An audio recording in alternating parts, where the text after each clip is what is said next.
Thank you, Madam Chairman. We've heard quite a bit about the EPA and Army Corps of Engineers with their overreach regarding waters of the United States.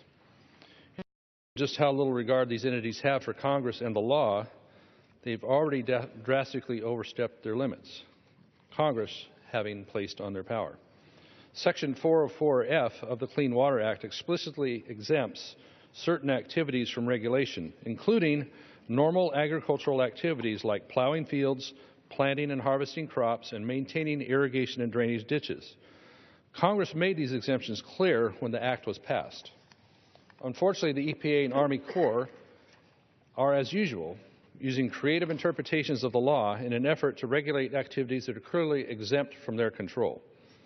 We've seen federal agencies go after farmers simply for changing crops or improving their irrigation systems with absolutely no authority to do so.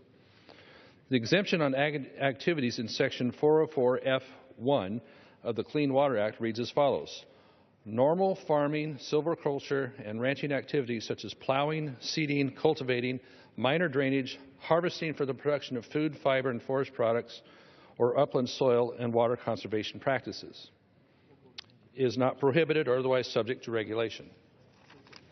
Madam Chair, this is as clear as it can be.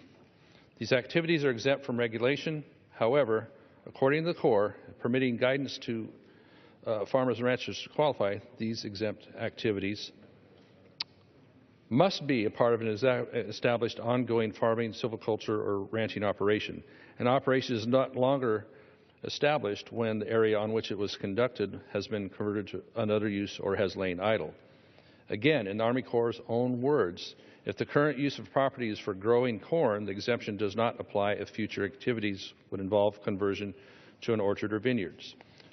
Nowhere in the law does a requirement that farm work be ongoing or established.